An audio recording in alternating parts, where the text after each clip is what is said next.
Cinema নিয়ে ভাবছিলাম, অনেক চিন্তা করে দেখলাম যে ওয়ার্ল্ডে যত ধরনের সিনেমা হয়, সেটা হোক হলিউডে, বলিউডে কিংবা টলিউডে, আমার সবচেয়ে প্রিয় এগুলোর মধ্যে ঢালিউড অর্থাৎ বাংলা সিনেমা। আমি বিশ্বাস করি না।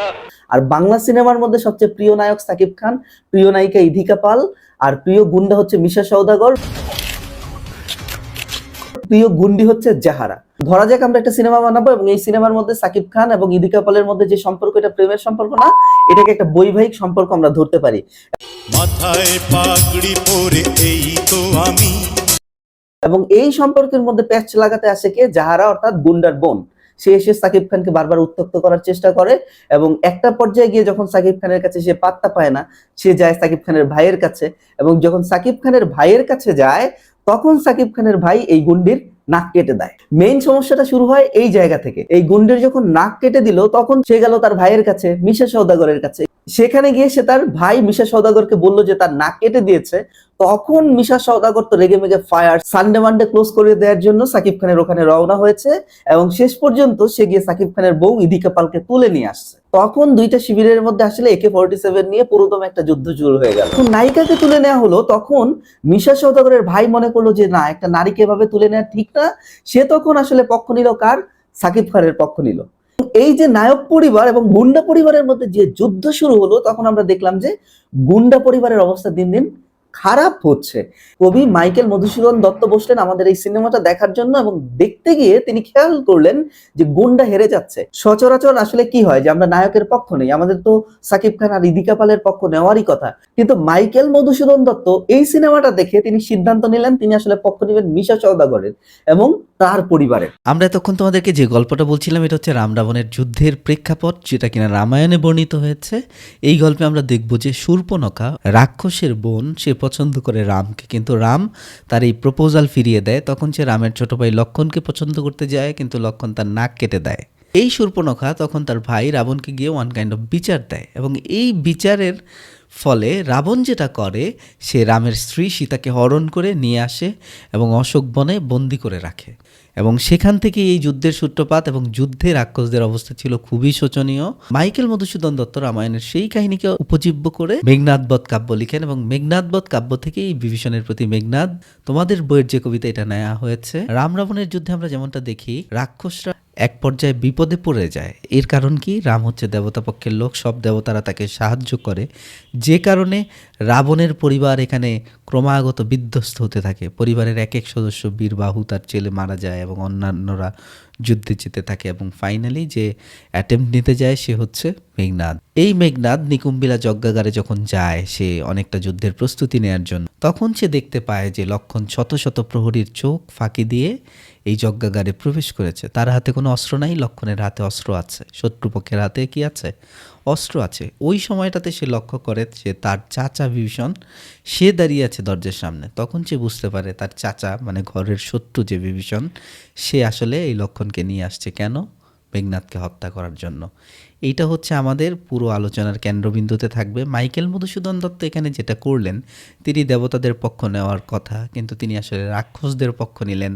এবং এখানে দেখব যে মেঘনাদের স্তুতি তিনি বর্ণনা করছেন, প্রশংসা করছেন, এবং পুরো কাব্য জুড়েই আছে রাক্ষসদের প্রশংসা। মানে লেখক নিজে রাক্ষসদের পক্ষ নিয়েছেন, তিনি দেবতাদের পক্ষ নেননি। রামায়ণের যারা অনুসারী, যারা হিন্দু ধর্মাবলম্বী, তারা হয়তো স্বাভাবিকভাবে কি করবে? তারা স্বাভাবিকভাবে রামায়ণের রাম এবং লক্ষণের পক্ষ নেবে। কিন্তু মাইকেল মধুসূদন দত্ত পক্ষ নিলেন কার? রাক্ষসরাজ রাবণের, এবং তাকে অনেক সহমর্মিতা এই কাব্যের মধ্যে দেখালেন। এবং পুরো ঘটনাটাকে তিনি দেখালেন কি হিসেবে?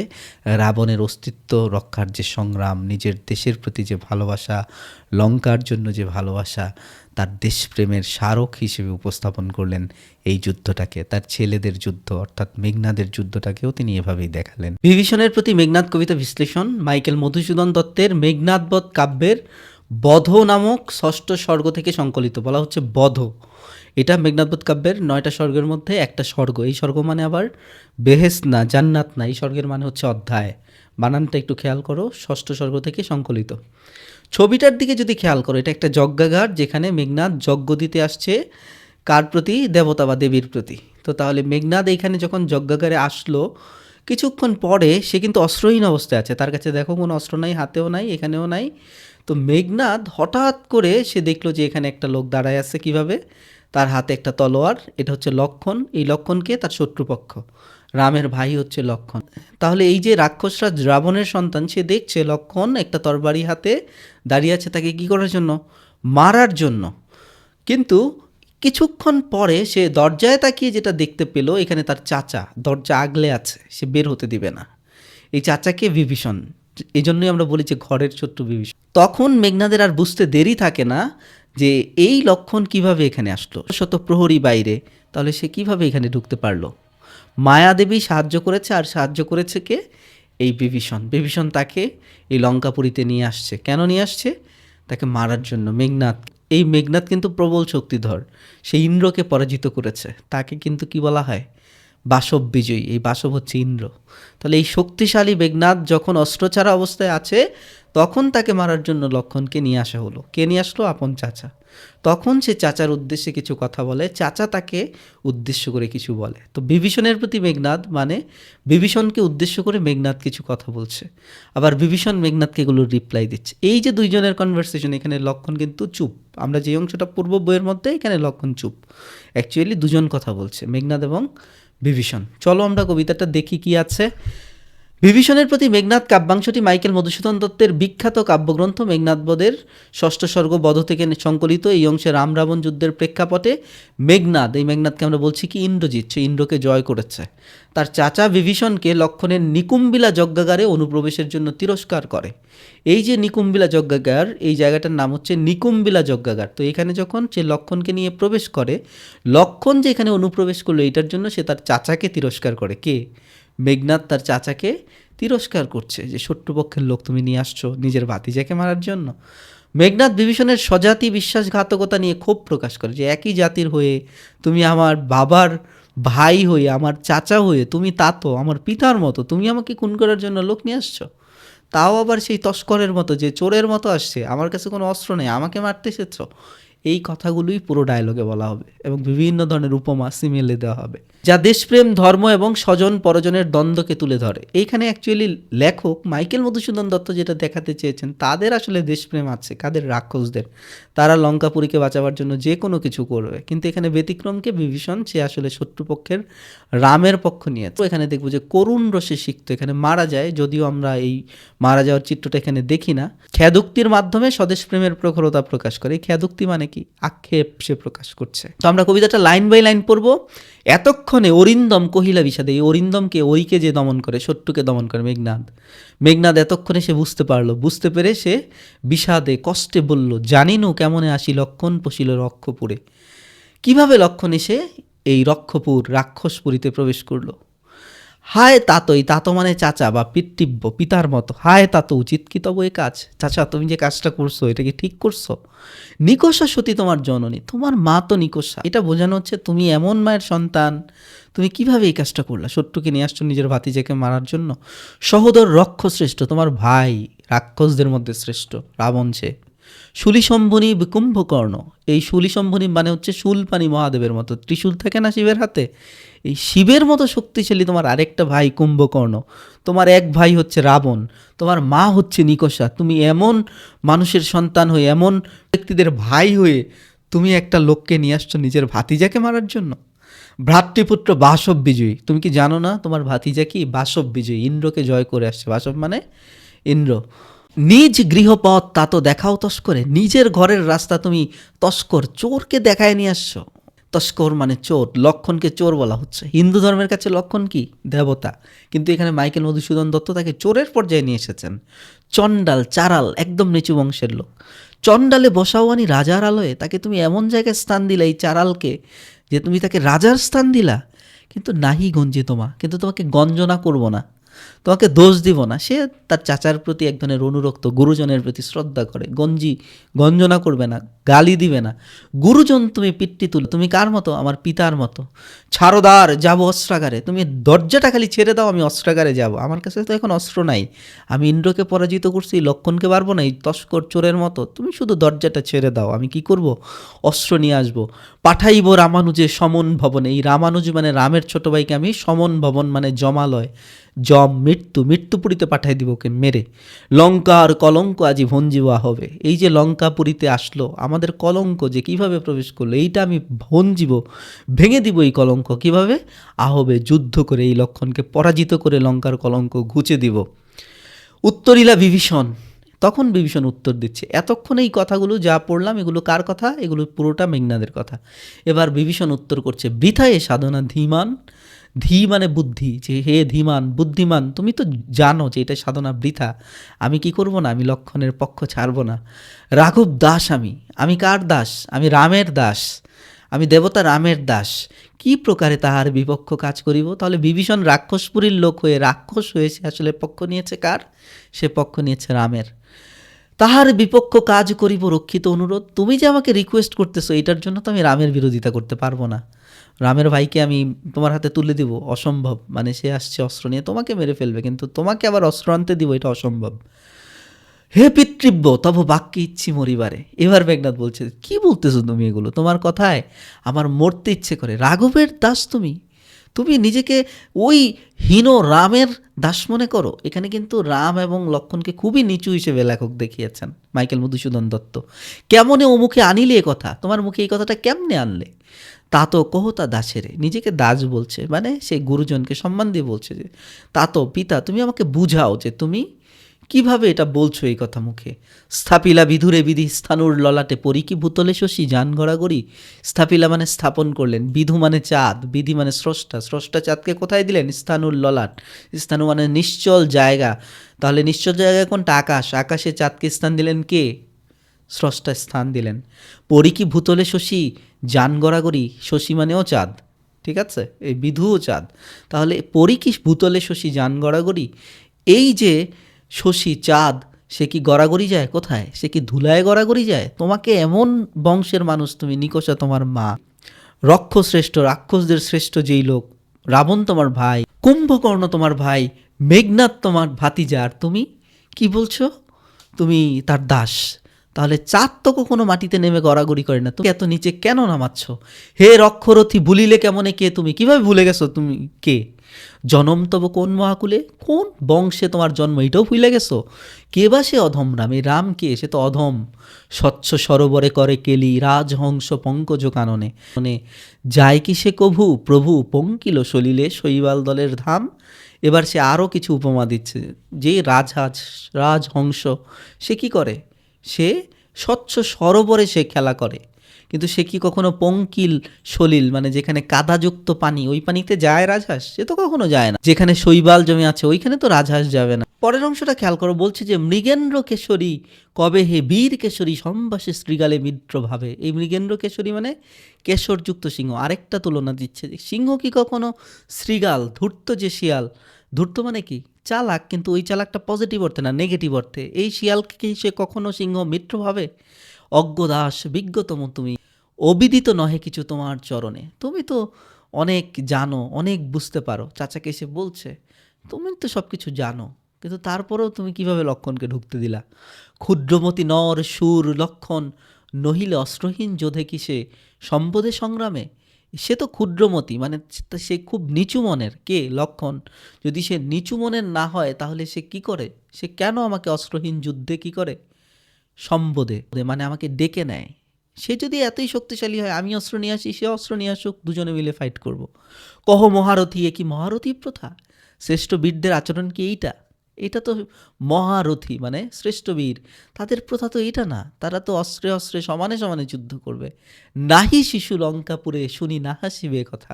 লঙ্কাপুরের শিশুরা যদি এটা শুনতে পায় যে সে অস্ত্রহীন যুদ্ধে আমাকে আহ্বান করেছে, আমাদের এই লঙ্কাপুরীর বাচ্চারা পর্যন্ত হাসবে। ছাড়ো হো পথ, আসিব ফিরিয়া এখনই। তুমি আমার পথ ছাড়ো, আমি এখনই ফিরে আসবো, আমি পালাই যাচ্ছি না। দেখিব আজি কোন দেব বলে বিমুখে সমরে মরে সৌমিত্রী কুমতি। আজকে দেখব যে কোন দেবতার শক্তিতে সে আমাকে যুদ্ধ থেকে বিরত রাখে। দেব দৈত্য নর রণে সচক্ষে দেখেছ রক্ষ শ্রেষ্ঠ পরাক্রম দাসের।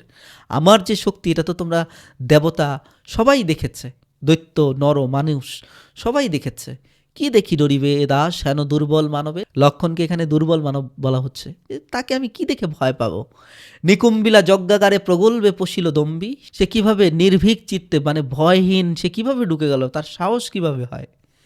সে দম্ভ করে ঢুকে গেল, তাকে দম্বি বলা হচ্ছে। আজ্ঞা করো দাসে শাস্তি নরাধমে, চাচাকে বলতেছে তুমি আমাকে আদেশ দিবা, ওরে তো আমি এখানে ধ্বংস করে ফেলবো। তবে জন্মপুরে তা তো পদার্পণ করে বনবাসী, তোমার এই জন্মপুরীতে কিভাবে এই বনবাসী প্রবেশ করলো? রাম আর লক্ষণকে তার পিতা বনবাসে পাঠিয়েছিল, সেটা আবার আরেক গল্প। হে বিধাত নন্দন কাননে ভ্রমে দুরাচার দৈত্য, আরও কিন্তু উপমা যে এই নন্দন কানন আমাদের লঙ্কাপুরীর ফুলের বাগানে একটা দুরাচার, একটা খারাপ দৈত্য প্রবেশ করেছে। প্রফুল্ল কমলে কীট বাস, এই কমল মানে ফুল, সুন্দর একটা ফুলের মধ্যে কীট চলে আসছে। আমাদের এই লঙ্কাপুরীতে লক্ষণকে কীট পোকা বলা হচ্ছে, লক্ষণকে আরও কি বলা হচ্ছে? দুরাচার দৈত্য, দুরাচার খারাপ, প্রচণ্ড খারাপ অর্থে। কহ তা তো সহিব কেমনে হেন অপমান আমি, চাচা তুমি বলো এই অপমান আমি কিভাবে সহ্য করবো? ভ্রাতৃপুত্র তব, তোমার ভাইয়ের ছেলে আমি, তুমিও হে রক্ষমণি সহিছ কেমনে? সে চাচাকে কনভিন্স করার ট্রাই করতেছে, তুমি কিভাবে সহ্য করছো? মহামন্ত্র বলে যথা নম্র শিরোফণি, মন্ত্র পেয়ে ফণি মানে সাপ, সাপ কি হয়? নম্র হয়ে যায়, তাই না? মাথা নত করে ফেলে, ওইভাবে সে মলিন বদন লাজ, লজ্জা পেল কে? বিভীষণ। উত্তরিলা রথি এই যোদ্ধা, সে কী করলো? উত্তর করলো। কে? রাবণ অনুজ, রাবণের ছোট ভাই। বিভীষণ তখন উত্তর করলো। লক্ষ্মী মানে লক্ষ্য করলো, মানে তাকিয়ে, কার দিকে তাকিয়ে? রাবণ আত্মজ, এই আত্মজ মানে সন্তান, রাবণের ছেলে মেঘনাদ মানে তার ভাতিজার দিকে চেয়ে সে বলল, নহি দোষী আমি বৎস, আমার কোনো দোষ নাই, বৃথা ভৎস মোর, এই ভৎস মানে ভৎসনা করো, তুমি শুধু শুধু আমাকে গালি দিচ্ছ। নিজ কর্মদোষে হায় মজাইলে কনক লঙ্কা রাজা, নিজের কর্মদোষে আজকে এই লঙ্কাপুরীর এই অবস্থা, সবাই যুদ্ধে মারা যাচ্ছে, আমাদের বীরবাহু মারা যাচ্ছে, যারা যুদ্ধে যাচ্ছে সবাই মারা যাচ্ছে, মজিলা আপনি। তাহলে এই রাবণ যে কাজটা করেছে, রাবণ আসলে সীতাকে অপহরণ করে নিয়ে আসছে, এটার কনসিকুয়েন্স হচ্ছে এই যুদ্ধটা, রাম রাবণ যুদ্ধ। তো এইটার তো আমার দোষ নাই। বিভীষণ বলতেছে এই দোষ তো আমার না, এই দোষ কার? এই দোষটা হচ্ছে রাজার দোষ।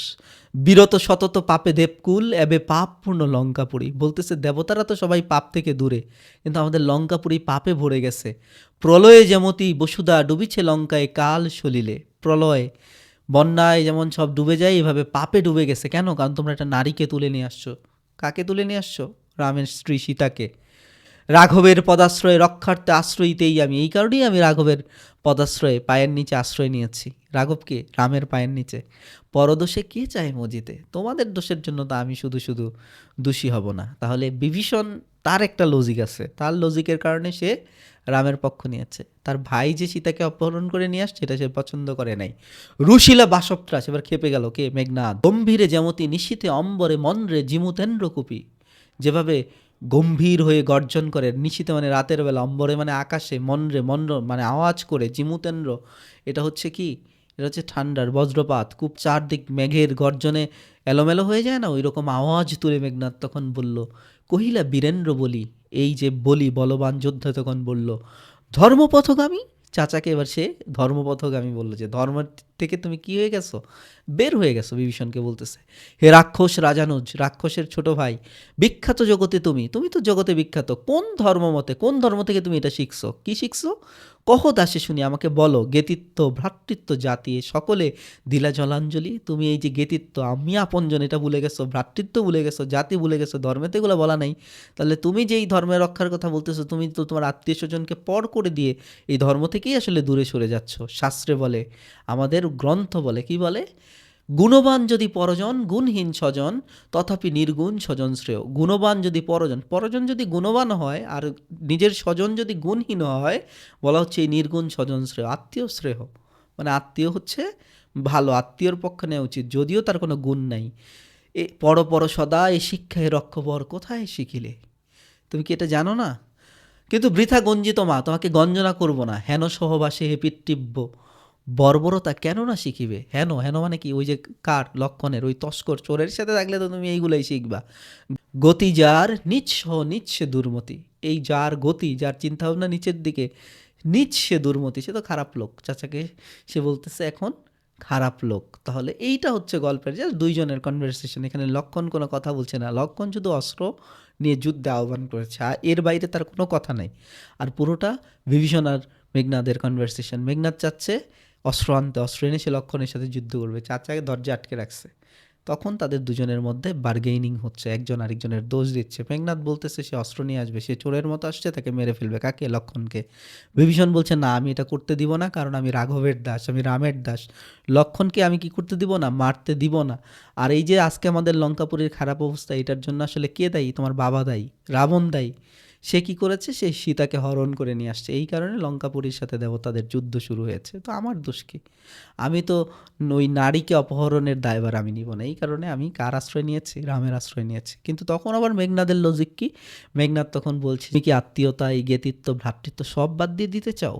তুমি কোন ধর্মমতে এত আমাকে লজিক দেখাচ্ছ? নিজের আত্মীয় স্বজনের চেয়ে তো বড় কিছু নাই, তুমি তো আমাদের পক্ষ নেয়ার কথা। এটা হচ্ছে তার লজিক। এই কবিতাটা বিভিন্ন দৃষ্টিকোণ থেকে ব্যাখ্যা করা যায়। সাহিত্যিক দৃষ্টিকোণ থেকে এটি মহাকাব্যের অংশ হিসেবে রামায়ণের ঘটনাকে উল্টে দেখায়, চেঞ্জ করে। ঠিক আছে, রামায়ণের ঘটনাটায় রাম লক্ষণকে বড় করে দেখানো হয়েছে, এখানে মেঘনাদকে শ্রেষ্ঠ দেখানো হয়েছে। যেখানে রাক্ষসরা নায়ক, মেঘনাদের দেশপ্রেম আছে, সে লঙ্কাপুরীকে বাঁচাতে চায়। বিভীষণের বিশ্বাসঘাতকতা এটার কেন্দ্রীয় থিম। করুণ রস প্রধান, যা খেদোক্তি দিয়ে প্রকাশিত। করুণ রস, করুণা মানে কষ্টের অবস্থাটা প্রকাশ পাচ্ছে, খেদ মানে আক্ষেপ দিয়ে। বীররস মিশ্রিত মেঘনাদের পরাক্রম বর্ণনায়। মেঘনাদ কিন্তু এখানে পাওয়ার দেখাতে চাচ্ছে, বীররসের বর্ণনাও আছে।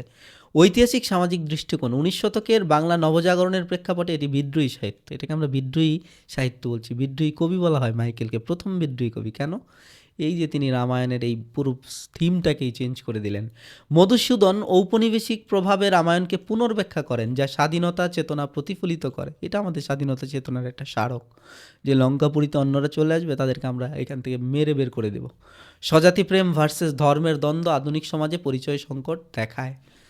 এই কবিতাটা যদি আমরা ছন্দ দেখি, এটা 14 মাত্রার অমিল প্রবহমান জ্যোতিষাধীন অক্ষরবৃত্ত ছন্দে রচিত। অনেকগুলো বিষয়ে চলে আসলো 14 মাত্রা। 14 মাত্রা দেখো, এই যে এতক্ষণে 4 মাত্রা, অরিন্দম 4 মাত্রা, তাহলে 8 মাত্রা, কহিলা 3 মাত্রা, বিষাদে 3 মাত্রা, তাহলে এই 8 6 14, 14 মাত্রার বিষয়টা গেল।